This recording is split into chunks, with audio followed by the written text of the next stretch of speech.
नमस्कार दोस्तों, मैं सूरज सस्ते आपका स्वागत करता हूं एक नए वीडियो में। तो 2021 का first IPO Indian railway finance corporation IRFC अभी आ गया है। आईआरएफसी का आईपीओ 18 जनवरी को लॉन्च हो रहा है और अभी इसके बारे में डिस्कस करेंगे। तो पहले डिस्कस करेंगे आईआरएफसी क्या है, कंपनी डिटेल। नेक्स्ट जो पॉइंट है वो हम डिस्कस करेंगे आईपीओ डिटेल्स। थर्ड पॉइंट में हम डिस्कस करेंगे कंपनी की फाइनेंशियल सिचुएशन कैसी है। और फोर्थ पॉइंट में इन सारे सुझाव के अनुसार मेरी पर्सनल एडवाइस इस शेयर के बारे में क्या है। तो आपको अगर कंटेंट पसंद आ रहा है तो आप सब्सक्राइब जरूर कीजिए चैनल को और अपने दोस्तों और फैमिली के साथ इस वीडियो को शेयर जरूर कीजिए। तो आगे बढ़ते हैं। आईआरएफसी 1986 में इनकॉर्पोरेट हुआ था। इसका जो पेरेंट है इंडियन रेलवेज और आईआरएफसी दोनों ही गवर्नमेंट ऑफ इंडिया ओन्ड है और बहुत ही स्टेबल कंपनी मानी जाती है। आईआरएफसी इंडियन रेलवेज के लिए फाइनेंस रेज करती है, मतलब फाइनेंस अरेंज करती है। वो मार्केट से उनके लिए अच्छे दामों पे पैसे बोरो करते हैं, रेज करते हैं। रेलवे के लिए जो नई ट्रेनें चलती है, उनके जो लोकोमोटिव्स इंजन्स होते हैं, उसके लिए ये पैसा सारा यूज किया जाता है इंडियन रेलवे से। आईआरएफसी मानो कि जैसे एक पर्सनल बैंक की तरह काम करता है इंडियन रेलवेज के लिए। इंडियन रेलवेज जो अच्छे खासे प्रॉफिट में चलता है और बिकॉज ऑफ विच आईआरएफसी भी एक स्टेबल शेयर होने वाला है। आईआरएफसी इंडियन रेलवेज के लिए कम से कम 40% बिजनेस करता है। कंपनी एक triple A rated CRISIL company है। वो एक बहुत ही स्टेबल रेटिंग दर्शाता है। तो एक बहुत ही स्टेबल कंपनी और एक स्टेबल आईपीओ अपने सामने ला रही है। रेड हियरिंग प्रोस्पेक्ट डॉक्यूमेंट के अनुसार आईआरएफसी के सिर्फ 24 एम्प्लॉयज हैं। तो इतने बड़े कारोबार के बाद भी वो एक बहुत ही एफिशिएंट और छोटा ऑपरेशंस रन कर रहे हैं। ये बहुत ही पॉजिटिव और अच्छी बात है। तो चलिए अब आईपीओ डिटेल्स की तरफ बढ़ते। आईपीओ 18 जनवरी को ओपन हो रहा है दोस्तों और क्लोजिंग डेट 21 ऑफ जनवरी है। इसका जो लिस्टिंग होगा वो अराउंड 27 जनवरी को है। 26 को छुट्टी है तो एक 27 जनवरी को इसका लिस्टिंग हो रहा है। इसमें कंपनी इतने सारे नए शेयर्स इशू कर रही है और इतने सारे ऑफर ऑफ सेल के लिए हैं। कंपनी इस आईपीओ के तहत 13.64% लिक्विडेशन कर रही है। मतलब जो प्रमोटर होल्डिंग है वो आईपीओ के बाद 86% पे आ जाएगी। कंपनी इस आईपीओ के लिए 25 to 26 का बैंड रख रही है, तो हमें हायर बैंड पे ही इसको बिड करना है। और कंपनी का जो मिनिमम लॉट साइज है आईपीओ का वो है 575 शेयर्स, मतलब 14,950 रुपए। और रिटेल में कम से कम आपको 13 लॉट आप इसमें पिकअप कर सकते हैं। लॉट पे हर बार एक ट्रिकी क्वेश्चन आता है कि आईपीओ की साइज के अनुसार आप लॉट में बिडिंग करना चाहिए, क्योंकि अगर ज्यादा बिडिंग होता है तो डेफिनेटली कम एलोकेशन सबको डिस्ट्रीब्यूट होता है। तो इसमें मेरे हिसाब से एलोकेशन कम भी भरा तो भी इशुएंस हो जाएगा, क्योंकि आईपीओ का साइज काफी बड़ा है। तो मेरे हिसाब से अगर आप एक या दो लॉट भी भरते हो तो एक बहुत अच्छी चीज होगी। अब जानते हैं आईपीओ के रिस्क के बारे में। तो कंपनी ने उनकी रेड हियरिंग प्रोस्पेक्ट्स में एक certain amount of risk specify की हैं, उनके बारे में जानते हैं। तो अगर आईआरएफसी इंडियन रेलवे से जो आने वाला बिजनेस है उसमें अगर कुछ कमी आती है तो वो एक रिस्क आईआरएफसी के लिए एक बनता हुआ उन्होंने मेंशन किया है। आईआरएफसी जो मार्केट से फंड उठा अच्छे दामों में उठा के फिर इंडियन रेलवेज को पास ऑन करता है। अगर वो मार्केट से कम्पिटिटिव रेट्स में फंड्स नहीं उठा पाए तो एक दिक्कत उनके लिए आ सकती है। अगर आईआरएफसी का जो स्टैंडर्ड लीज अग्रीमेंट है उसमें अगर कुछ प्रॉब्लम्स आते हैं तो वो आईआरएफसी के लिए एक प्रॉब्लम खड़ा कर सकती है। आईआरएफसी जो एक ट्रिपल ए रेटेड है और ये जो फाइनेंशियल एजेंसीज का जो रेटिंग है वो बहुत मैटर करता है। तो वो अगर रेटिंग में उसके कुछ गिरावट आती है तो वो एक अनदर रिस्क फैक्टर उन्होंने स्पेसिफाई उनके डॉक्यूमेंट्स में किया है। अगर इंडियन रेलवेज कोई स्लो डाउन में चली जाती है तो वो एक सर्टन रिस्क उन्होंने उनके प्रोस्पेक्ट में स्पेसिफाई किया है। और एक बात, आईआरएफसी एक एनबीएफसी है, आरबीआई रजिस्टर्ड। तो आरबीआई का उन पे कंट्रोल है, इसलिए वो जो फॉरेन से फंड्स रेज कर दें उसके लिए उनको आरबीआई की परमिशन लगती है। तो वो एक सर्टन रिस्क फैक्टर है, अगर उसमें कुछ दिक्कत आती है तो फाइनेंस रेजिंग में प्रॉब्लम हो सकते हैं। तो ये थी सारे रिस्क की बातें। अभी बढ़ते हैं फाइनेंशियल्स की तरफ। दोस्तों अगर हम इनके फाइनेंशियल्स पे नजर डालेंगे तो जैसे आप स्क्रीन पे देख रहे हैं, कंपनी का जो रेवेन्यू है वो 8,000 करोड़ से फिर 9,267 करोड़ और फिर 2019 में 11,132 करोड़ पे चला गया है। आंकड़े रुपीज मिलियन में है तो इसलिए कंफ्यूजन मत कीजिए। प्रॉफिट एंड लॉस अगर हम देखेंगे तो कंपनी का प्रॉफिट 2017 में 921 करोड़ से फिर 2049 करोड़ और फिर 2254 करोड़ पे चला गया है। तो काफी अच्छी ग्रोथ है। ऑलमोस्ट अगर हम सीएजीआर निकालेंगे तो करीबन 22% का सीएजीआर यहाँ पे अपने को देखने को मिलेगा। जो रिटर्न ऑन शेयर है वो भी इसमें अच्छा ही है।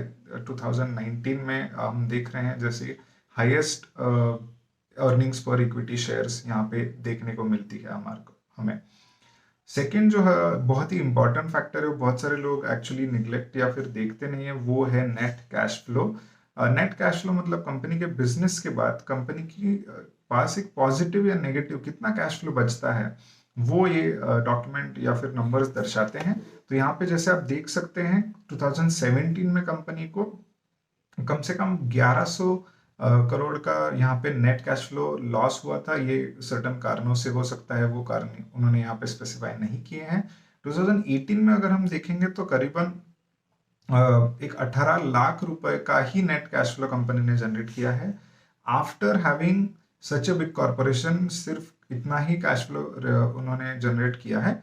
2019 में भी नंबर बढ़ता है बट इतना सेटिस्फैक्टरी मेरे हिसाब से है नहीं, क्योंकि वो सिर्फ 2.5 करोड़ का कैश फ्लो जनरेट कर पाए हैं। आंकड़े सारे मिलियंस में हैं फिर से, तो थोड़ा सा वहां पे कंफ्यूजन मत कीजिए। तो एक नेट कैश फ्लो मेरे हिसाब से भले ही इतना टाइट ऑपरेशन से ये थोड़ा सा ट्रिकी हो सकता है कंपनीज के लिए, बट नंदलेस आगे के नंबर्स इनमें एक बहुत अच्छी मतलब ग्रोथ दिखाएंगे, ऐसा हम मानते हैं। नेक्स्ट जो इम्पोर्टेंट पॉइंट है वो है डिविडेंड, जिसमें basically as per PSUs government का एक रूल है कि पब्लिक सेक्टर यूनिट्स को अपनी 30% प्रॉफिट का या फिर 5% ऑफ नेटवर्थ का जो भी हायर है उतना डिविडेंड लोगों को देना है। और अगर हम डिविडेंड नंबर्स देखेंगे स्क्रीन पे तो 2017 पे, क्योंकि गवर्नमेंट ऑफ इंडिया इसका पेरेंट है, तो ये डिविडेंड सीधा गवर्नमेंट ऑफ इंडिया को जा रही है। तो यहाँ पे इन्होंने 9.4% का डिविडेंड दिया है। उसके बाद फिजिकल 18 में 3.5 और फिर 19 में भी 4.8। तो लिस्टिंग होने के बाद नॉर्मल शेयर होल्डर्स के लिए भी एक अच्छा चांस है कि यहाँ पे उनको डिविडेंड का भी रिटर्न्स देखने को मिल सकता है। पर डेफिनेटली जो डिविडेंड डिसबर्सल है वो रिस्क पे डिपेंड करता है, लॉसेस और प्रॉफिट्स पे डिपेंड करता है। तो एक बार डिविडेंड पॉलिसी दोस्तों जरूर पढ़ लीजिए इनका। अब आते हैं मेन मुद्दे की तरफ, मेरा इसमें पर्सनल ओपिनियन क्या है। तो आईआरएफसी और उसका पेरेंट इंडियन रेलवेज दोनों गवर्नमेंट ऑफ इंडिया ओन्ड है, तो काफी स्टेबल कंपनी होने वाली है फ्यूचर बिजनेस के लिए भी।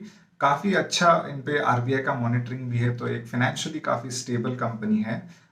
तो डेफिनेटली मैं रेकमेंड करता हूँ कि इसमें बाइंग करना काफी सिक्योर होगा।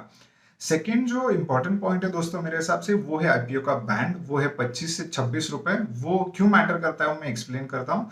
अगर आईपीओ थोड़े से लिस्टिंग गेन के साथ 40 रुपए में भी लिस्ट होता है, तो अगर किसी को 5 शेयर खरीदने हैं तो वो अमाउंट होता है 200 रुपए। मतलब जो रिटेल कंज्यूमर है, जो ये शेयर बाद में लिस्ट होने के बाद साथ खरीदना चाहता है, वो एज लो एज 200 रुपए में भी ये शेयर खरीद सकता है। तो मतलब ये एक बहुत अच्छा साइन है, क्योंकि बहुत सारे लोग इसमें फिर इन्वेस्ट कर सकते हैं। बहुत अच्छी पॉजिटिविटी दर्शाता है। तीसरा जो पॉइंट है दोस्तों वो है बुक वैल्यू का, जिसमें बेसिकली कंपनी के बुक्स के अनुसार कंपनी का शेयर का बुक वैल्यू 26.5 रुपीज है और कंपनी ये शेयर 26 रुपीज को ऑफर कर रही है। मतलब बुक वैल्यू से थोड़ा सा कम है। एट पार जो कंपनीज ऑफर करती हैं वो बहुत ही कम होती है और एक बहुत अच्छा हमें एक वैल्यू फॉर मनी शेयर खरीदने को मिल रहा है। और एक जो नेक्स्ट पॉइंट है वो शायद किसी और ब्लॉग्स में हमें आपको देखने को नहीं मिलेगा, बट ये मेरा पर्सनल एनालिसिस है जितना मैंने रिसर्च किया है। जो पेट्रोल है और जो फॉसिल फ्यूल्स है वो डिक्लाइन होते जा रहे हैं, इसलिए बाकी की जो ट्रेडिशनल ट्रैवल है, मतलब जो कोल पे ट्रेनें चलती है, जो एयरलाइंस चलती हैं, वो एक्सपेंसिव होते जाएंगे। और बिकॉज एयरलाइंस एक्सपेंसिव होते जाएंगे तो बाय रोड का ट्रैवल बढ़ेगा, but by road travel feasible नहीं है सारी जगह पे। तो ट्रेनें जो अभी बुलेट ट्रेन और फास्ट ट्रेन लॉन्च कर रही है वो उतनी दूरी एयर ट्रैवल के टाइम में ही तय कर पाएंगे और वो इलेक्ट्रिक और रिन्यूएबल एनर्जी पे चलेगा। तो मेरे हिसाब से ट्रेन का फ्यूचर बहुत ही अच्छा है।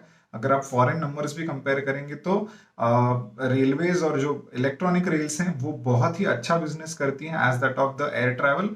तो इसकी वजह से मुझे लगता है कि इंडियन रेलवेज जो आईआरएफसी का ओनली क्लाइंट है, इसका फ्यूचर बहुत ही ब्राइट है, इसलिए आईआरएफसी का फ्यूचर भी ब्राइट है। और कंपनी अगले 25-40 साल के लिए मेरे हिसाब से उसका होराइजन रखते हुए आप इस शेयर को बाय कर सकते हैं। इसमें मेरे हिसाब से अगर आप लिस्टिंग गेन्स की बात करेंगे तो डेफिनेटली इसमें लिस्टिंग गेन्स हो सकते हैं। मेरे हिसाब से लिस्टिंग गेन्स करीबन 25% से 100% भी हो सकते हैं, क्योंकि प्राइस पॉइंट बहुत ही अट्रैक्टिव है और बिकॉज मार्केट रैली चल रहा है, मार्केट में एक बहुत अच्छा इन्फ्लक्स आ रहा है, इसकी वजह से ये स्टॉक भी अच्छे से पिकअप होगा मेरे हिसाब से। नेक्स्ट जो पॉइंट है वो है इसमें एक ही दिक्कत है, वो है कि इंडिगो पेंट्स का आईपीओ भी 20 जनवरी को लॉन्च हो रहा है, तो वो इस आईपीओ के साथ साथ थोड़ा सा क्लैश हो रहा है।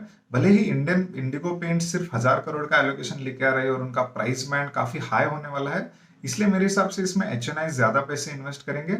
बट नॉनदलेस मार्केट में लिक्विडिटी काफी हाई है, सेंटिमेंट हाई है, कोविड का वैक्सीन यहाँ पे आ गया है, इसलिए इन्वेस्टिंग और इकोनॉमी एक अच्छे पॉजिटिव साइड पे चल रही है।